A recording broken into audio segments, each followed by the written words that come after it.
hilarious. Oh. And it's still true. 2 months later, and it's still true. I really like, so over the course of this, that our enthusiasm has not diminished at all. What was the most rewarding part of starting You're Invited? So, Rachel, what do you think was the most rewarding part? Oh, the Friday morning hug. Just being able to see everyone that I've missed so much, and to feel part of an active community where I can really, like emotionally, I'm like, oh, I don't think I could have gotten through the last few months without You're Invited, because it has just been such a glow in my week. As this shelter in place has gone on, I have absolutely was becoming more and more withdrawn from and feeling so much more cut out from the game community. And what this has done is that, you know, remembering all the people out there who I miss and care about also miss each other, and being able to have this every Friday it's the same. It's having that to look forward to so that I can kind of visit with everybody. Gives me a focus for the week and something to look forward to going into the weekend. And even have it, I know like everybody's like, time is meaningless anymore, nothing matters, and It's a good cap to the week. It actually gives structure to my week, which was starting to get really out there.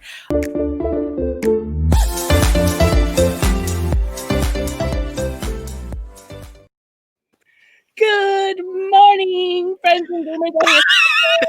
Good morning. I'm Rachael Blaske. And I'm Julie Ahern. And this is episode 17 of You're Invited. And in this episode, Julie, VP and COO of Greenbrier Games, and myself, VP of Channel Marketing for White Wizard Games, will chat over a good cup of coffee and talking about tabletop industry news and a topic that we feel is important, part of running a board game company. But this time it's a little different because we're going to look back at the best of this entire season. This episode is brought to you by XYZ Game Labs, creator of Arch Ravels. Compete against your friends and rivals to craft patterns, fulfill special requests, and complete projects. There's still time to pre-order this colorful, crafty experience. Dice Tower approved! Ding! We practice that, guys. And if you just want to share this, not because we have anything for you. We're at the end of a season, guys. But we would love for you to share this. And I'm even going to give you 10 seconds to go do that right now.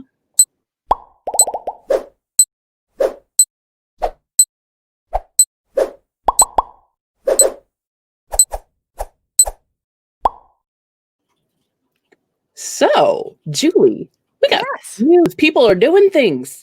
Yes. So we have some news this morning. First, so Origins Game Fair announced their fall dates. They're pushing it from June to September, 30th through October 3rd. And, you know, that has created a bit of conversation among designers, publishers, people who miss seeing other humans alike. So to give a little bit of background insight as to why Origins would still schedule this year instead of waiting until next year to see is really, you know, because I think that was part of the conversation. Some people are super excited. Some people are saying not everybody's going to have the vaccination by then. There's been a lot. So I can say that somebody who gets to see a little bit behind the curtain, part of the reason you would do that is because of contracts, where if you don't schedule and plan for a convention within a year, especially after it being pushed from the previous year and all the money getting pushed for the venues, that they have to be able to sign off on it, either to do the same thing to push it back to 2021. But also, I can tell you that the convention center is also trying to do their due diligence in giving a max capacity. So There is a bit of an agreement of if the max capacity based on state regulations and their own personal comfort level is under a certain number, they will still postpone. So to give you an idea, and that's constantly changing, but as a litmus, at one point, June's max capacity was 800 people for the entire convention center. Like if the whole convention center was open. As including staff and everything. And including, right, and that would include staff, would be 800 max. So you could do a convention where you invited no people because it was only vendors. Sounds fun, right? It's like our own little get together, right? And at that point where it was 800 in June, it was they were thinking it might be 5,000 to 8,000 in September, October. So whatever ends up happening, it will look very different. And I also know that that's the same thing. Like Gen Con still being currently on the books has gone through what they're doing, up to and including potentially if they go through with it, blocking off the streets around the convention center and having events and vendors outside spaced out as well, which in the August heat of Indianapolis, I mean, it's trying to be responsible, but it doesn't sound like a fun time to me. And that's the only editorial I'm going to give on that. So just that's for anybody who's listening, who's wondering why that's the thing. Contracts are why. Yeah. Not wanting to lose a large amount of money. So hopefully the most responsible choices will be able to be seen through and we will all be safe, but eventually get to see each other in a way that doesn't make us afraid for our lives. Yep. So on to other news. There have been some major job changes with some big names in the industry. Travis Chance has moved to Simon, or come on. And Sarah Erickson got promoted to Renegade V, which I am so excited about because every time I saw her, she was running the show. She does a lot of great work for that company, and I'm glad to see that she has gotten acknowledged as such. So congratulations to both of them. I think. Yeah. Yep. Congratulations to both of them with the most success and new jobs. Yay. All right. So I want to remind you that you can always click the 3 dots in the upper right-hand corner and you can choose to be notified every time we go live. We'll also have the link to our YouTube account in the description box below so you can subscribe and find our archive shows after streaming. Yeah. So we are in our reflection, and I'm so glad that we were able to take our break last week so that this week we are able to still kind of go over the best of the best and enjoy our look back on the season. And it is, I mean, honestly, as it's very hard at this time of year because there's a lot happening in our country that there's a balance between, personally being in a good headspace to be positive and relate information to everybody here. And also because we've talked about it, because next week is the inauguration. And so we've already had a conversation about there's the potential, we have seen there's a potential for some very scary things to happen. So whether we do the show next week or not. And the conversation has been wanting to be a place of positivity and an outlet regardless. So I think, and we are planning on going live next Friday as well. Yes. Just going to put that out there. Yeah, because we need to be able to show that we can still stand up and stand for positivity. And I'm excited to have a guest that shares that same feeling. So agreed. We'll be able to talk more about her soon. But that's all right. So I got ahead of myself. I know. But calm down. But now for this week, reflecting back on this season, our first episode of this season was so from concept to concrete was the theme of the season. We started talking about that first step of getting it out there, the designer's brain, from the designer's brain and onto the table. So prototyping. And while we talked about virtual prototyping and working on different platforms and being your own do-it-yourself crafter. It was this topic that we're going to show the clip of that got us the most excited. So thegamecrafter.com, it's a no minimum manufacturer that you can make a game in small quantities. So for example, like I have Mint Control tin that I was so excited when they started carrying mint tins. They have a lot of different components and a lot of different sizes, and they do custom sizing, and they have so many different ways to customize whatever you're doing. And they also have that one where you can almost mini kickstart it, where if you get a print run of a certain size, so people paying and prepaying type of thing, and if they get a certain print run, then they will print your game. I know that's like what Mechanisms when Derek and Daniel decided to do that. They have a really big community online, and part of it is listening to what the needs of the community are and what people are trying to DIY and seeing if they can provide a service like that. It's been really kind of cool to watch them add new products to their catalog, and it's cool that they have just random bits that you can get, and they're really supportive of conventions and sending out stuff like that. I know this sounds like a big, huge Game Crafter commercial, but it's really, I was excited that when we were working with the Mint Tins, I was able to connect with JT, and I was like, hey, thank you for making Mint Tins one of your offerings. Let's use you for prototyping now, because that's a lot less sticking stickers on tins for me and cutting out the odd sizes and stuff like that. So another company that does prototyping here in the United States, so for us at least, it's a quick turnaround as well, is Print Play Games. And we use them for a lot of our card building because they have a really super quick, you have the poker cards, there's 18 cards to a sheet, give us your front, give us your back, go.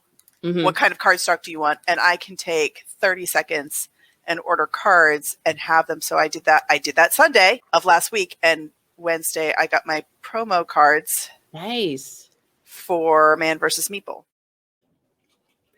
Awesome. Loving all of that memory. And I think it's hilarious that Daniel's in the comments like complaining at us being silly, and we're talking about him in the clip. We're talking about you. We see you.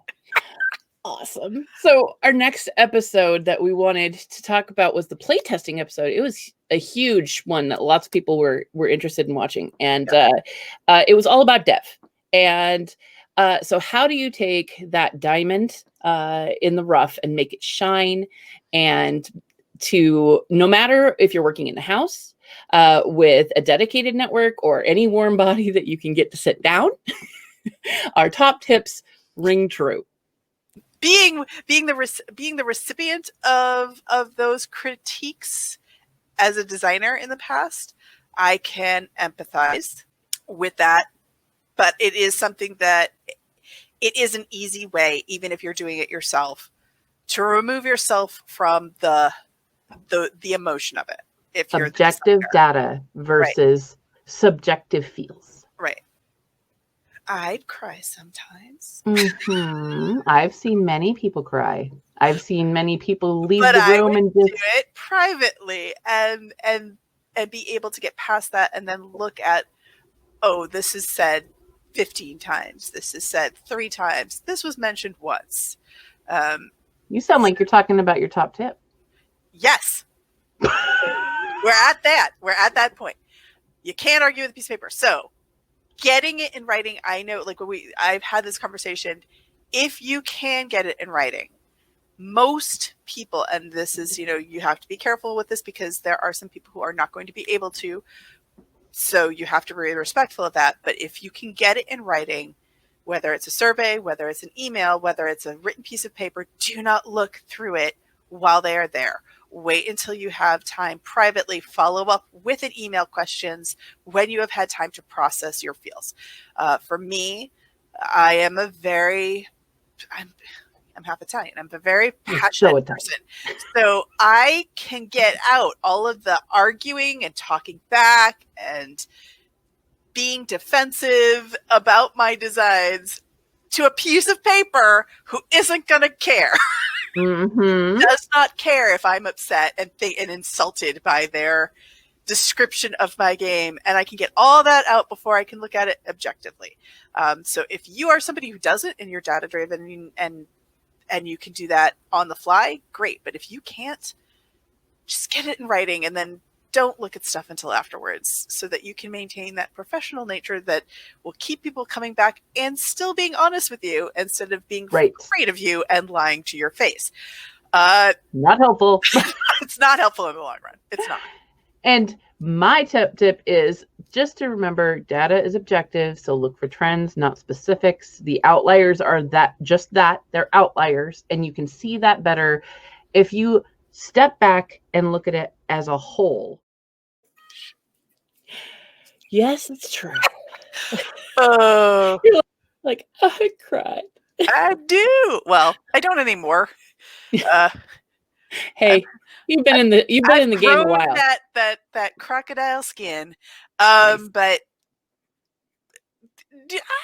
I will say there's still days where you feel it a little when somebody's like, "No, this wasn't the game for me." That's right, and that's okay. That's fair. That's okay. I love what you see in the chat this morning. Bree's like, data. Yep. That's so perfect. And processing your feels. Yeah, that's a process. Yeah. So good. What's next? What is next? Let's see. Jumping ahead in the season was episode 13, which is marketing with Debbie. So we had our first guest host, Debbie Moynihan from White Wizard Games, and she's been working in the marketing field for a long time. We really got into a lot of targeting marketing strategies. And this episode went super long because we all had so much to say. And fair warning, so does this clip.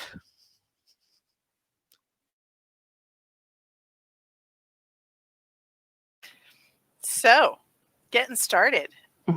Miss Debbie, for all those people out there in the world who don't know who you are, which I think is probably nobody, but let's tell us who you are. My name is Debbie. I am the COO of White Wizard Games. We are most famous for Star Realms, but we make quite a few other games as well. And my history is in marketing. So I historically was an engineer. Then I asked a million questions about business. I went back to business school. So I have a traditional education in business. But I've always been a constant learner of always reading books and watching now, obviously, with all the videos and everything, this awesome online education. And I joined White Wizard Games actually initially as like the free marketing consultant because my boyfriend at the time founded the company, Rob Doherty. He's not my husband. So how do you build your audience before you get to Kickstarter? You hear a lot of people talking about that. I think for us, like the most important, our most valuable asset is our mailing list. So a lot of people think social media is like the hot, cool thing, and all you have to do is be out there on social media and you'll get your audience. No. If you were to look at the back end of our Kickstarter data, and I guarantee this is the case for like all of the other very large Kickstarters, on day one, a huge percentage of our revenue comes directly from people on our mailing list that open our email and then come. I mean, we've been talking about it for some time. We don't just send an email the day we launch. So there's a whole thing about pre-marketing, and you want people to know about your campaign. You want to communicate with them multiple times before you actually launch, but having an opt-in mailing list from the very beginning. So we started, and this is why like it's important to know about marketing when you first are launching your game. A lot of people don't create a mailing list, and they create it and they don't do anything with it. They don't do anything with it. They just sit there for 2 years, and then suddenly out of the blue, email people at the tail end. Right. Yeah. So having a mailing list, having a proper opt-in. So in Kickstarter, so there's a lot of places where you can get people to join your mailing list. Anywhere where you're asking someone to join your mailing list, you have to have a proper opt-in. It's very, very important. Have use a MailChimp platform, because if you use an established platform, they have built-in forms that follow the legal regulations for each of the different regions. There's some pretty strict ones in Europe. It's called GDPR. But if you use MailChimp by default, it will have the forms in there. It will create the forms that way for you. But within MailChimp, you can grow your mailing list, allow people to opt in and also opt out, which is really important. Some people don't like your emails and they'll want to opt out, and you legally and just pragmatically, to be a good marketer, want to give people the option to back up, to opt out. Just like you shouldn't be upset personally if someone cancels their pledge on your campaign. Don't take it personally if someone unsubscribes to your mailing list. People are really busy. Not everyone likes to read emails, but there are a lot of people. Actually, a really good way to the people who are going to be less likely to cancel their pledge. As you get closer to the Kickstarter, upping the amount of times you communicate, the people who don't back out of the newsletter for it are not going to back out of the Kickstarter because they've already gotten the people who have already gotten the fatigue of getting the updates have already left, and then you won't see that on your Kickstarter as much because the people who want all that information about your game and have gotten hyped about it have already your newsletter already did that for you and weeded out the people who were going to be like, you know what now. Yeah, I'm over this. You said it too much. Well, then they weren't really your real audience anyway. And Facebook is going to give you what they think is the best based on their analytics. And so, but you don't have to listen to it every single time. And specifically for example, last year at Essen, when I had a sale, I wanted people who liked board games in Essen. And they were like, that's too small of a scope. And I was like, nope. That's exactly who I want right now for this weekend only. And because I did that, I had so many customers come up with their phone saying, is the sale still on? So good. And because I just did a 1 mile radius around Essen, people who like board games, here's my sale. And I targeted just that. And Facebook was like, no, you don't want to do that. I was like, believe me. We know. Trust me on this one time, Facebook. This is what I want. And it had impact. And I wasn't getting a lot of people commenting, being like, wish I could be there and get your sale, which meant it was working because it wasn't targeting the people who weren't at Essen and getting FOMO because of it, which was the whole point. True. Now, you had talked a little bit about all these different, we went through Kickstarter and Pledge Manager and Facebook and some analytics, some ads, some A/B testing. This is good stuff. So do you have any hidden gems that we don't know about in terms of, I want to know more things? Yeah, I'd say a few things. In terms of creating content, so I know we have several graphic designers on our team, but not everyone has graphic designers on their team. So if you don't have graphic designers, there's tools out there. So Canva is a very popular tool for people who need to create their own graphics, but they don't know how to use the Adobe portfolio or don't have the money because that software is really expensive. So I recommend Canva. I also have used Fiverr quite a bit just for random things. So I wanted coloring pages, for example, of some of our art, and I wanted it within a couple of days, and I found someone on Fiverr. And it isn't, trust me, it's not always $5, okay? And generally, if you want someone really good, it's going to be more than $5. So when it says Fiverr, $5, don't trust that. But you can find high quality people that have very specific skills. And we also use Upwork as well. And that's where we actually found one of our full-time graphic designers on Upwork. So if you need someone, part-time to do a specific job that has specific skills, you can post that there. I've also used 99 Designs. So if you're in the early stages and you're looking for a logo, 99 Designs is a site where you can say, I think it's really good for logos or a t-shirt design where you want to see a lot of variety. You post it up and you say how much you'll pay, and multiple designers will post, their proposals, and then you choose who you want to go to. So I like that one. Let's see. Oh, I also wanted to mention Keyword Planner. So not a lot of people, if you're not a traditional marketer, know about Google Keyword Planner. So it helps you if you're trying to figure out what words you should use in your ads and your marketing. If you plug what you think your keywords are into Keyword, Google Planner will tell you how many people are searching for that and other words that people might be searching for. And also, if you plan to do Google ads, it will help you with which Google ads will be less expensive, but the same is going to be true of other ads too. So. All right. Now we're all unmuted. Look at that. I figured it out. I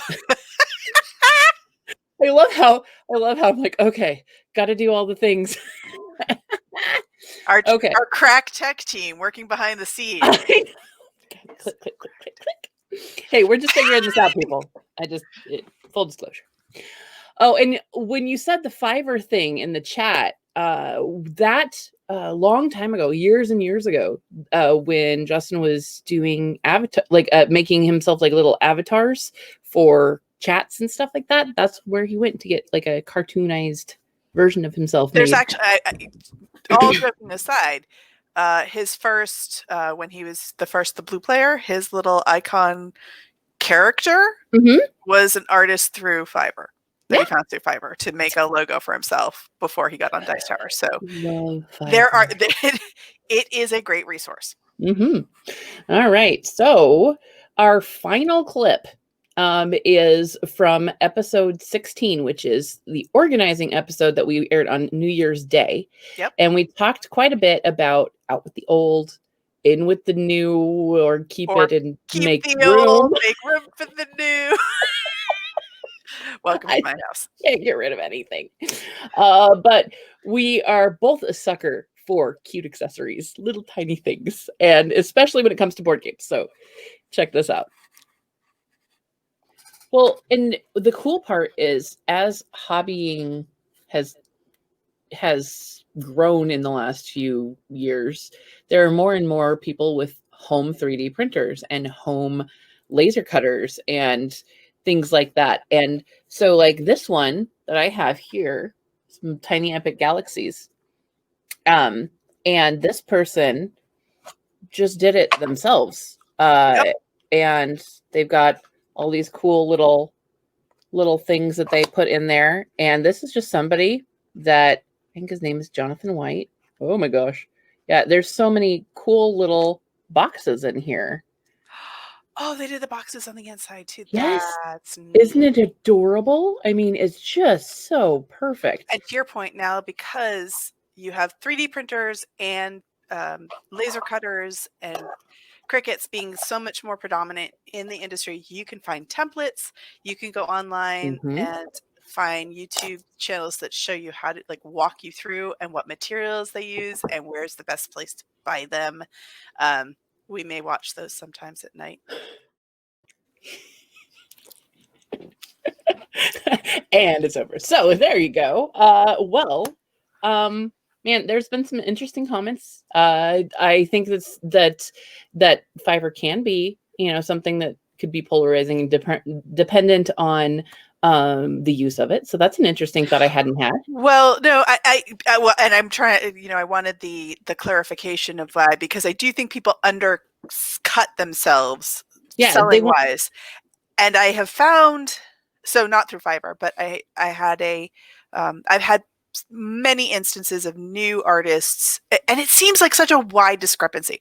I get new artists or newer artists who haven't broken into the particular industry, way undercutting themselves, and then artists who are well known, and the price discrepancies are massive. Right, is what I found, and there's very little middle ground, which is hard for me to gauge, because of course somebody who's looking at my budget, I'm going to want to go to the lower price. But I've had specifically Tales of Barbaria, the very talented artist who did our box art. I was like, I love your style. You clearly have the same kind of aesthetic that the original box art will do. What would you price for a box art, the premiere art of the game? And he was like, well, I would do a sketch, and I'm sure there would be some back and forth before I did a final copy. So $100 and $35 for the sketch. And I was like, I'm going to counter offer with more money. Yes, you're worth it. Don't ever say that. I can't say yes to that in all good conscience, although anybody who's more sales or money, finance oriented might have taken that offer. I was like, no, do not do that to yourself. Don't sell yourself short. Some back and forth. I'm very picky. There's going to be many back and forths, and I'm happy to be like 35 per sketch. Right. Let's start there, and then let's talk about the final. It was ridiculous. And to that versus, and the more established artists I know who charge so much more and will be willing to negotiate sometimes if it's like, well, this is how much the budget is, so what can maximize that? Like I'm okay with that. But I do understand is like on Fiverr, the idea is that maybe it's not $5, but it's certainly much closer to that estimate that I got, which I don't think is fair. I think that is definitely part of their marketing overall. It gets you to the site. Oh, it's $5. I can do that. So, yeah. I mean, there's that part of it. But yeah, no, I love always addressing the comments and having that conversation because that's what we do. So I do want to take a moment to talk about our favorite memories personally. Yeah. And mine was Teacher Julie on Black Friday. Does anybody remember that episode? It was so good. I have thoughts. It was so good. And that I was able to tell her the very next week that you taught me something that I needed for work the next week. Like, it was super helpful. That was why we do the show. It was just, thanks. I love it. And she's like, I feel like you're a student. Like, and I'm like, yes, I am. Thank you for teaching me. So ironically, like, I have to go back and rewatch it because I had it like all organized on my thoughts, but in like real life, you don't have like that all compact into one thought process to do. So I've actually gone back and watched my own. Yes. To be like, wait, what am I supposed to be doing right now? And you were so wonderful enough to, like, after the fact, in our public resources folder, you went back and made a chart because I was like, we need to take notes. We need more, and we gave you more. Well, Julie gave you more. Julie's amazing. So I didn't have anything to do with that one. That was all her. So yes, it was. That makes me very, very happy that we were able to do that, and I thank you for your expertise. Oh, so thanks. You're welcome. So I'm glad that I get to give to people. My favorite memory was getting something back.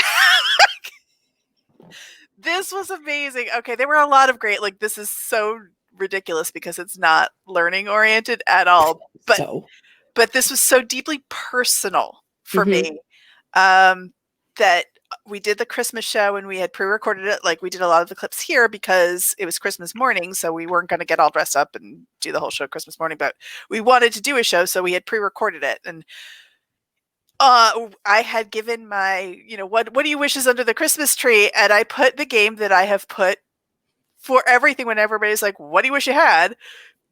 I have, you have your Grail game kind of things. And I had put a couple very hard to get out of print games. And Susie was like, oh, I have that. I'll just send it to you.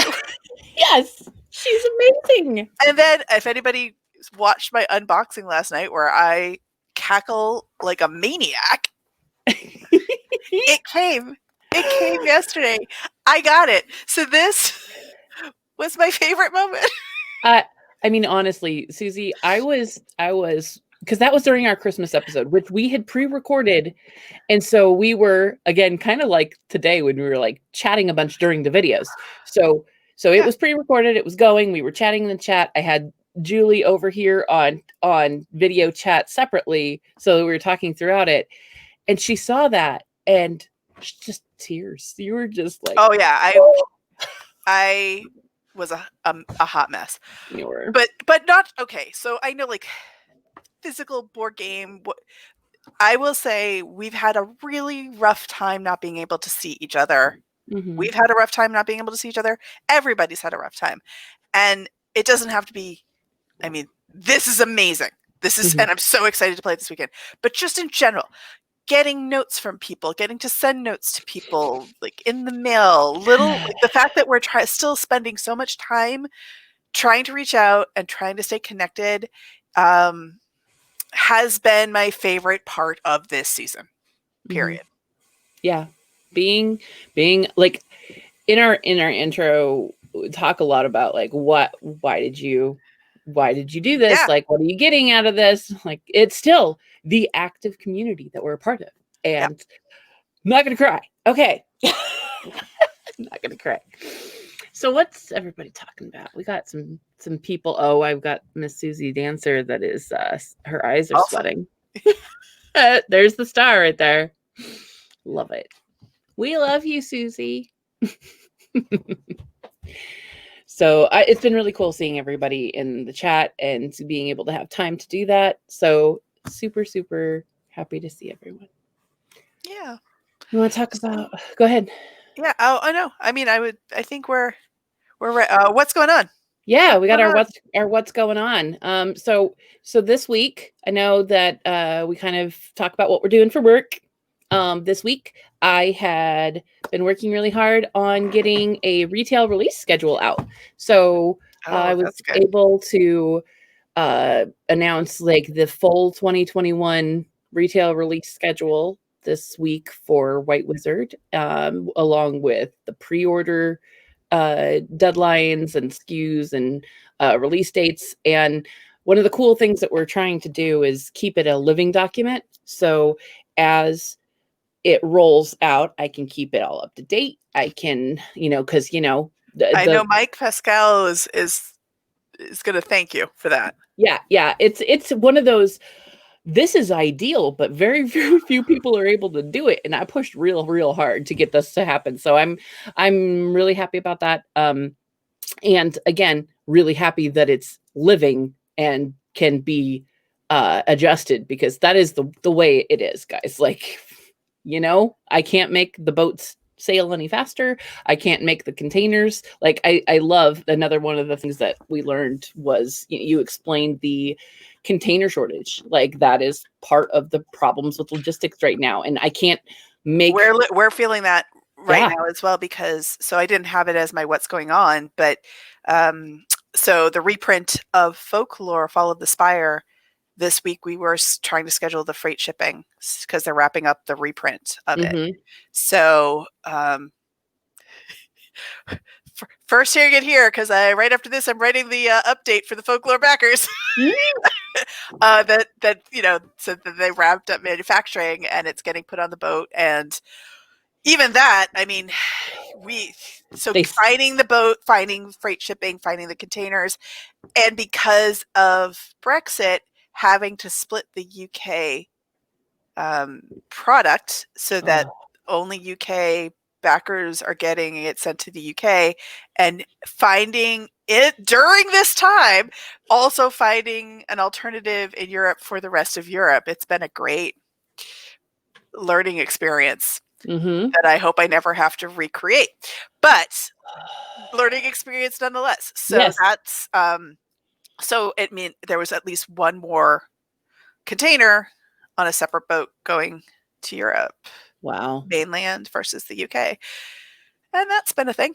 Yeah. That's a thing that we've been working on. It wasn't my what I was talking about, but it is something that we've also been doing. So, working on that.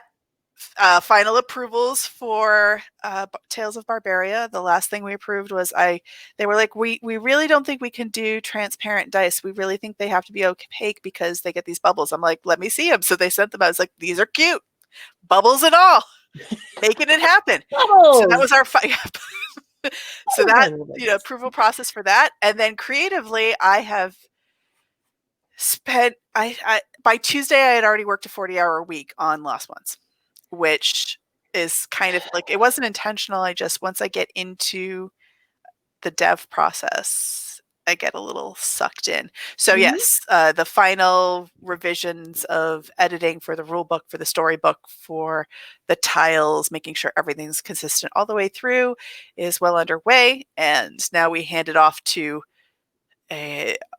our wonderful editor who runs algorithms on it and also looks on it eyes on to see what grammar typos I've missed, and then does a quick scan to be like, hey, do all the rules make sense? So he's not doing the rules editing. We've done the rules editing and revisions for that. This is purely how many typos that Julie missed can he find? So that's where we're at in that process, which deep diving has been great. And it also means that when I talk to Gordon, our designer,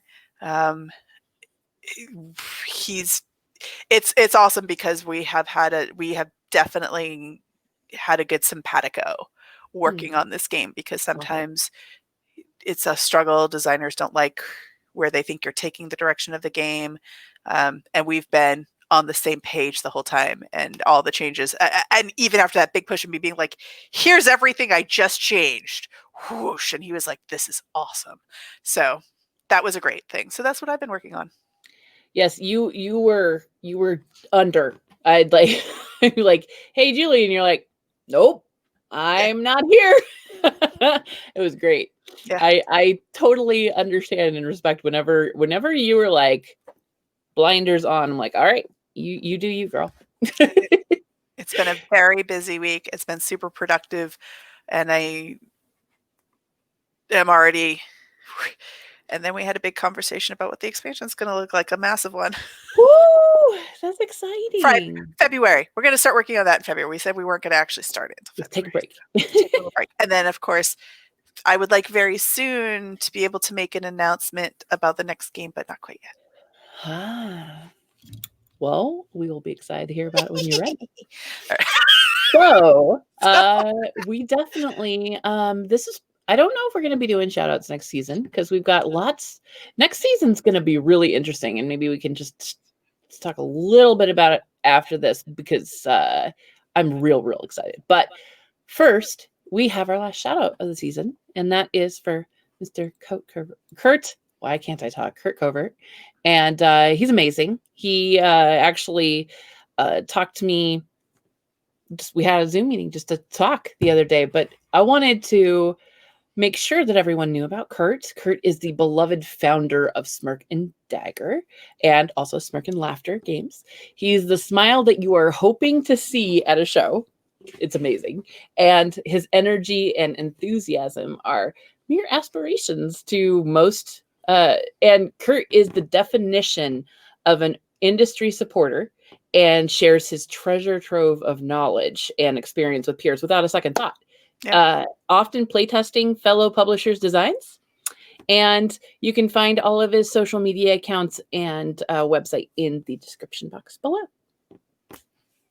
Nice. I know he's done both of those things for us, like talking retail packaging with me, helping with playtesting with you. It just free exchange of information. Is what he's all about. And it's awesome. So he's happy to ask a question if he doesn't know the answer, and he's happy to give the information if vice versa. It's a two-way street. Yeah. True essence of the industry feel that I love. So do you want to, before we run off? Yeah. So right. So next week, I'm really excited. Yeah, I know. So it's going to be a little bit different next season. We're going to have 8 weeks, and then our reflection week of not things that we wish we were experts on, but we're not. And rather than say we are and pretend that we're knowledgeable, we went and found some experts. That's what we're doing. So the idea being, though, we were looking for industry adjacent entrepreneurs who are experts in their field. We're doing that because we feel like, everybody that comes on the show, and watches our show is great at this exchange of information. So why not get some new perspectives that might have information that none of us have? Right. Share. Completely different headspace. And started thinking about this months ago, and I never thought we'd have like the awesome lineup that we do have. Oh, it's so amazing. I mean, I've been doing this along the way, like people that are in tabletop, but everybody has different day jobs or whatever, or different experiences. Right. And so I ask them knowing what their day job is. I'm like, oh, tell me about this. But now we're going to talk to people who have the day jobs that are going to teach us a little bit different spin on what we all want to know. Yeah. So, very, very exciting. So next week, season 3. And all right, we'll talk about it next week. I know, hold it together. All right. Hold that thought. We're excited. I know. All right. Thank you so much for hanging out with us. This awesome session was sponsored this week by Arcane Wonders, and we love them almost as much as we love you. You can follow us on Facebook, Instagram, YouTube, and Pinterest, and the links are all in the description box below. Enjoy your Friday. Enjoy your weekend. Mwah. Be safe. Stay off the doom scrolling as much as humanly possible. And remember that next week, you're invited.